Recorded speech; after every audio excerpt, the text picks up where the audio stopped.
the gold market has so many strong bullish underlying fundamentals that suggests, as long as I think we make a technical base that's strong enough to hold, that we'll eventually get above 3,000 this year, and who knows then what the number could be after that.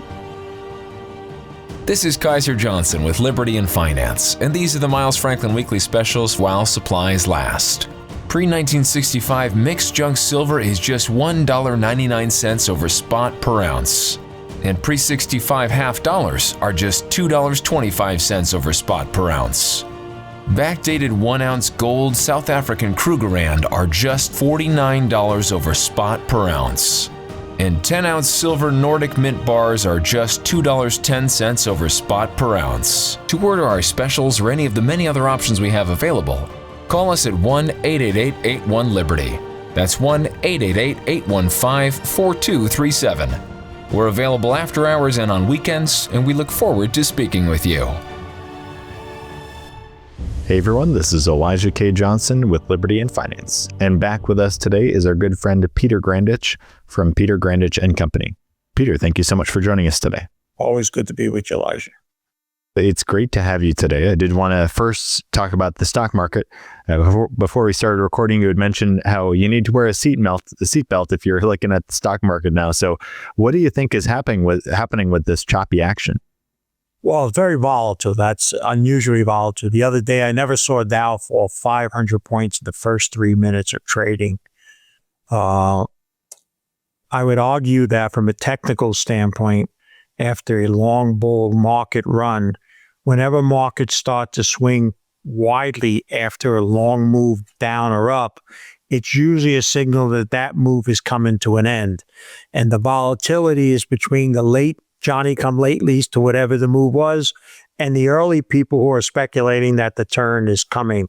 And that's why we have the swings. Even as you and I speak today, after being down, 400 and something points, we're now up a couple hundred. And who knows by the time the day ends where we'll finish. But that is all part of because of really the uncertainty in the economy right now. We just saw an employment number that everybody says, it's good. No, you need 250,000 to really have employment growth, because of the people that leave the workforce, retire, pass away, etc.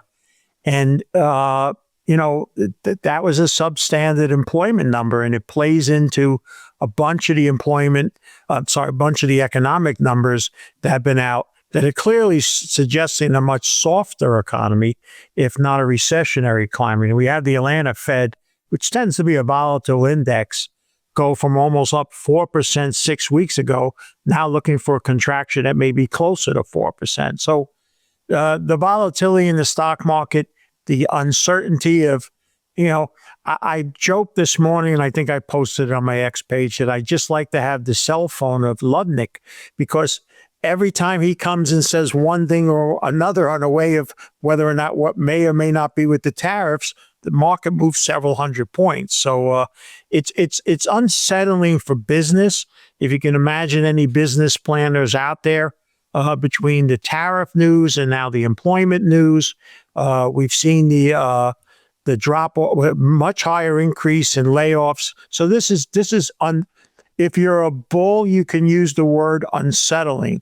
If you're a bear like me, it's starting to confirm the turn down that I've been looking for after the Trump pump, which I felt would last a few weeks into after his inauguration.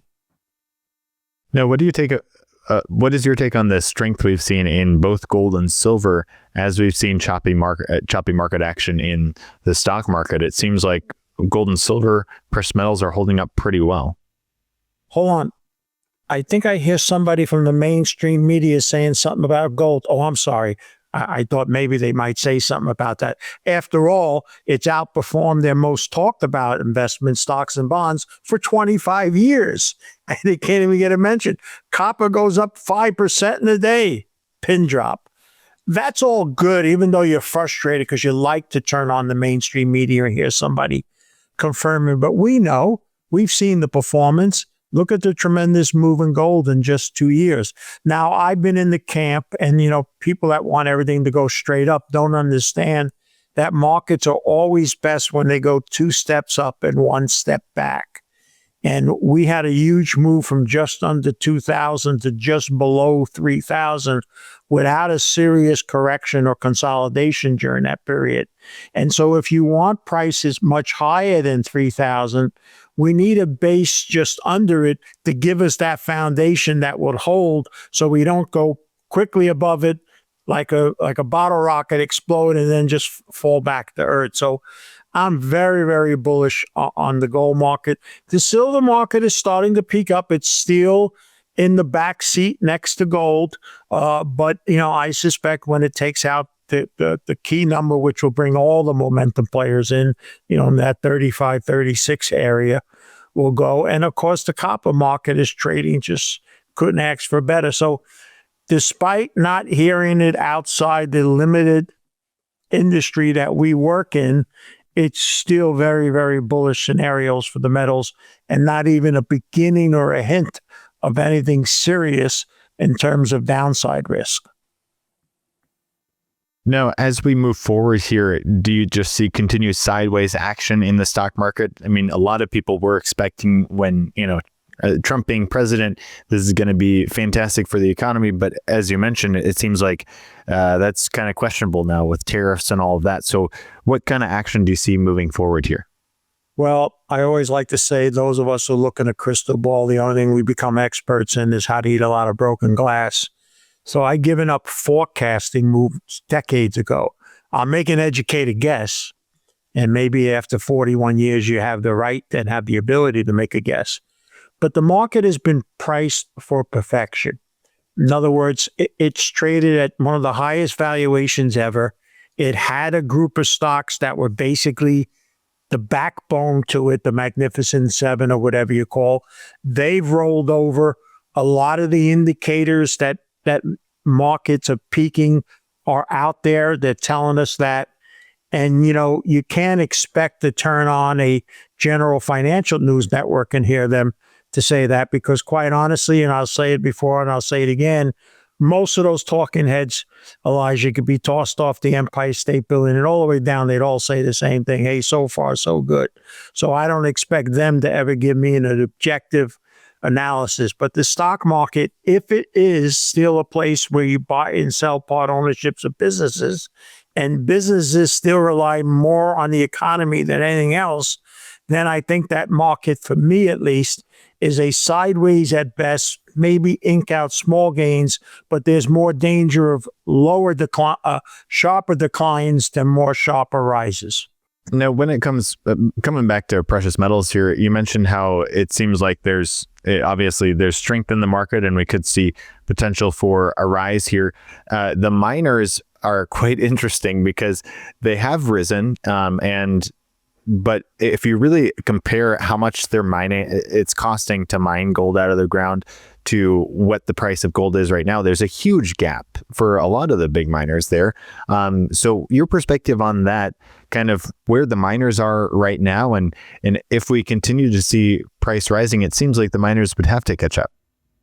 Well, first, there have been some that have, and those are the major gold producers who are legally printing money. Their free cash flow is at records and is going to be outstanding even more in these coming quarters because the gold price is constant or going higher. And one of their biggest costs, oil, to operate their mines is going down in price. So they're legally printing money there. And the interesting about this, and I'm not the first to say this, but in a year where even top Wall Street analysts are not looking for much growth in earnings for the S&P and what have you, the one sector which is just outperforming them all with free cash flow right now are the major gold producers. And sooner or later, the generalists who never really look at that industry and look at all these other sectors, you're starting to see some of them talk about it. I was shocked to turn on one of the financial networks and hearing one of the talking heads talk about Agno Eagle, but you have to, given the fact that they're printing money in their free cash flow. And so that's leading to an increased mergers and acquisitions. And now you're going to then see these majors use their stock, which is going to be, nicely increasing, stepping down into the junior market to get their future, hopefully, resources. And that's starting to happen now. We just had a major merger in Canada of the two companies that'll be Canada's second biggest gold producer. And I suspect after this major mining conference that just concluded, the world's biggest in Toronto, from everything that I've heard and gleaned from people, we're going to see a lot more M&A. So that's a sector that I don't worry about. I've actually increased my holdings in it in recent days and have a very, very large stake.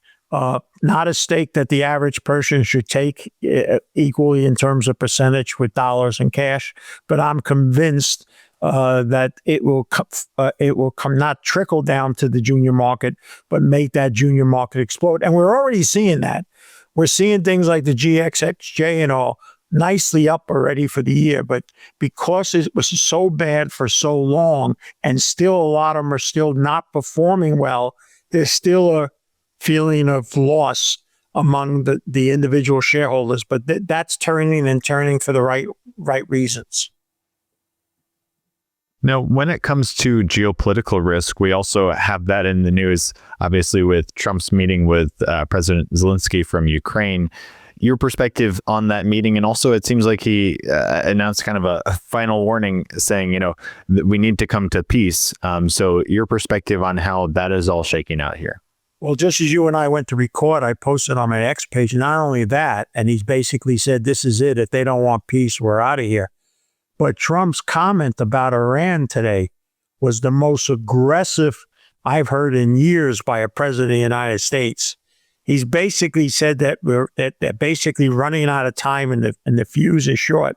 Now, we know just a couple of days ago, he made a statement about Gaza that if they don't release the hostages and do it all quick and all, they're dead, death. I mean, this is the president of the United States saying this.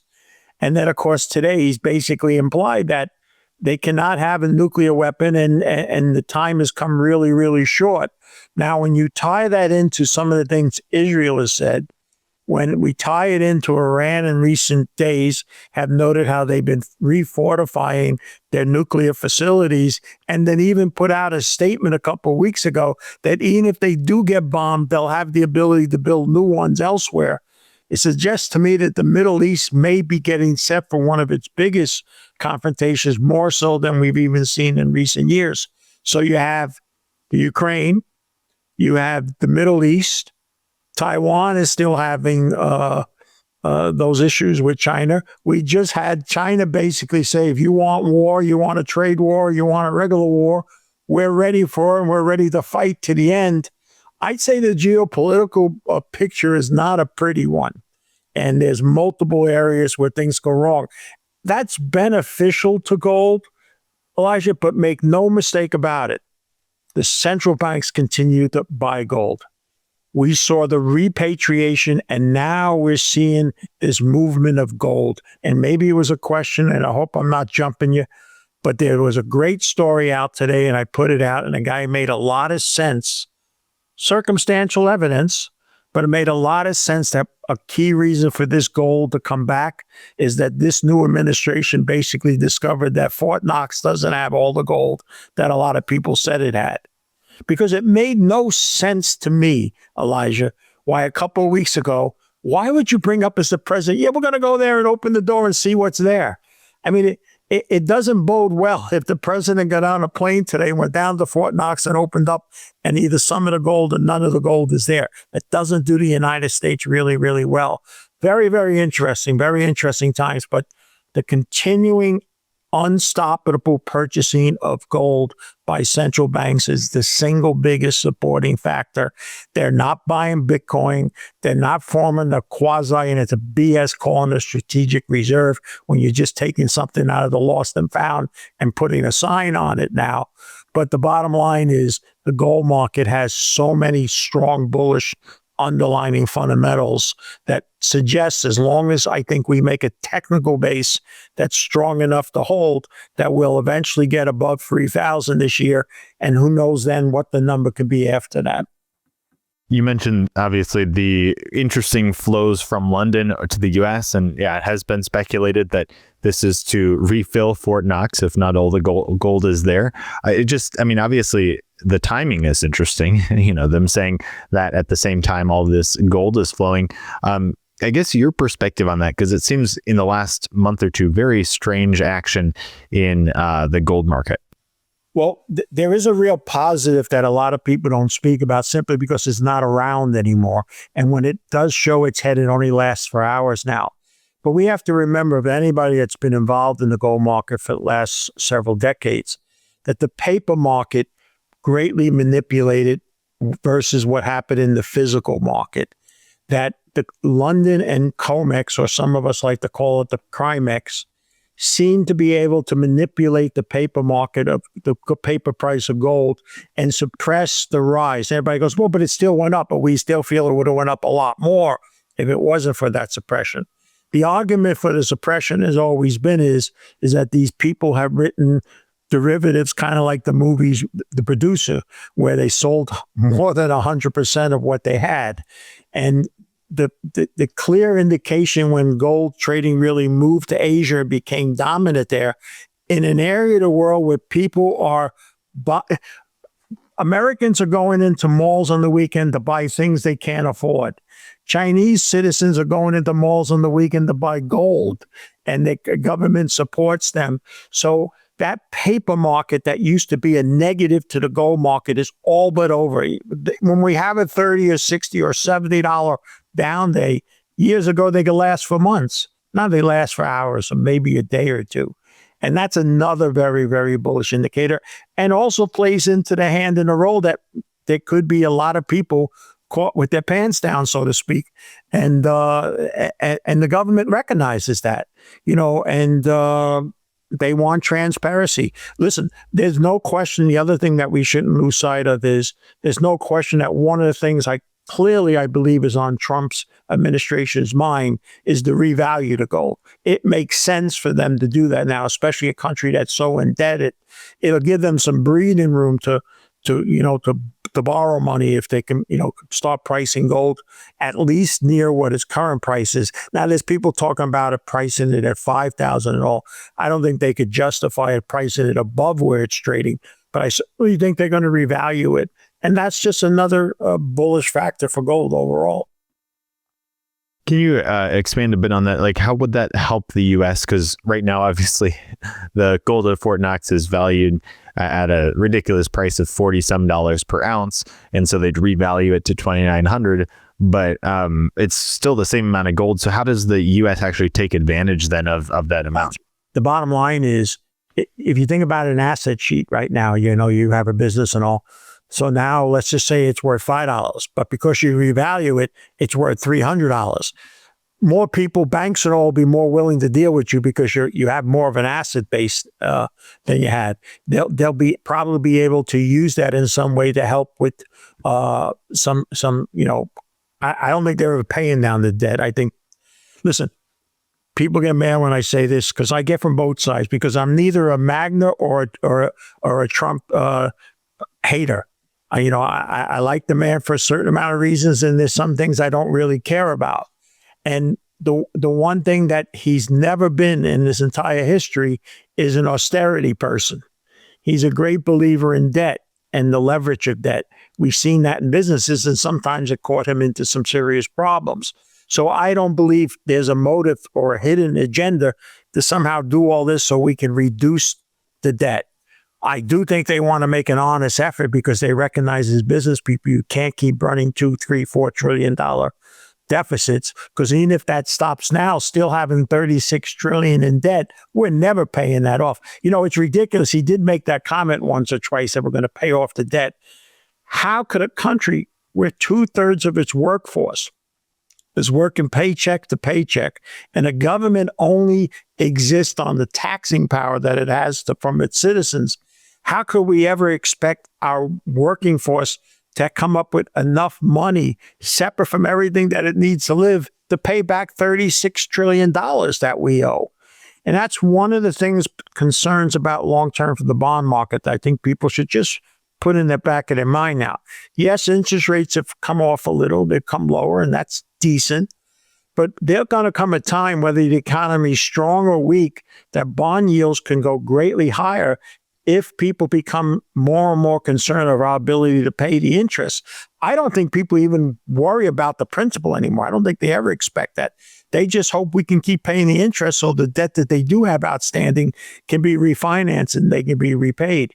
That's probably a 2026, 2027 issue, but we are getting to that point where people around the world are starting to ask, can we make these interest payments, especially if we don't get all of these deficits and they keep just going up? I mean, if you think about it, we're going up $1 trillion basically every 30, 60 to 90 days. That's totally unsustainable. It definitely is. And it's almost $1 trillion, if not more, in interest per year, right? So as you mentioned, it's not just about paying down the debt, it's even servicing the debt. Can you even pay the interest? So you think that is going to be more of an issue maybe a couple of years down the road? And how do you see that playing out? Well, the Congressional Budget Office in 2024, and they raised their opinion twice, now is at 54 trillion expectation by the year 2031 or 2032. I can't forget which one. Without a major recession, they expect that's what the long-term debt will be. I say just make it 50 trillion so it's easy to deal with and put a 5% interest on it, which is not high. 2.5 trillion in interest expense. The best this government ever took in was 2 years ago, just under $5 trillion in income. So let's just say they do the 5 trillion. We're going to see half of everything we make go to pay interest. We will not be able to operate our country in anything close to what we've been used to. And that's the big scary point, because it's no longer way off there. It's in most of our lives, certainly yours. And even though I'm an older man, it could still be in mine too. And I think that is what is the biggest concern. I have 3 huge concerns, Elijah, that no matter who the president and who's in power in Congress, I don't think they're going to overcome these 3 things. I think they're acute crises. One we just talked about is the debt. The 2 is a retirement and aging crisis. And the 3rd is an infrastructure and natural disaster crisis. All of them are extremely expensive at a point in time where a government doesn't have money. What I don't hear in any discussions is the $70 trillion of expectations of Social Security, Medicare, and Medicaid payments that have to be made in the next 10 to 15 years. And we don't have any money sitting anywhere that we take that and pay that with. So there's a lot more ahead of us. And while it is a good feeling, and it's horrible to see how corrupt the system is, and that on both sides of the aisle, there are all sorts of people making all sorts of money. Probably if it's ever all added up in the trillions of dollars, we have a long recovery. And I don't think in my generation, we'll ever get close to seeing it. And hopefully before you're my age, and I'm long gone, you've seen some real recovery. Because if not, then we're going to be the country that we used to sit around and joke about in the 70s and 80s in the brokerage business. And that is a banana republic. It is I guess, scary and kind of frustrating future that the U.S. Is moving towards. So if looking at this, obviously there are financial ways that we can prepare, but there seems to also be a spiritual side to this as well, because as you mentioned many times before, the Bible has no good sayings about debt. So this kind of is, I guess, a natural consequence of something that is not a good thing, right? So your perspective on that and how the average person can, I guess, prepare for the natural consequence of what, I guess we as a nation have been entering into. Well, you and I wear our Catholic Christian faith on our sleeves, but whether you were that or agnostic or you're an atheist, you cannot deny that the Holy Bible has been a very useful book. At least billions and billions of people have decided to use it for one reason or another. And whoever may be the author or authors of it, whether it's the Holy Word of God or just a bunch of humans that got together and put it together, there's not a positive verse in it about debt, and there's all sorts of warnings about debt. And what's really interesting about that book, there's more talk in that book verses about matters of finance than it is even what you think the ultimate topics would be about, heaven or hell. So I view it that whoever was responsible put a very wise book together and greatly warned about the very number one issue that we face. And we're not alone. Let's not lose sight, as we're all caught up in what's happening here in the U.S., how bad the world is in general in terms of debt. And so I'm concerned, but I don't worry. Now, part of it is because of my age, and I'm well advanced. And mortality is no longer way down there, but I can see the finish line from here.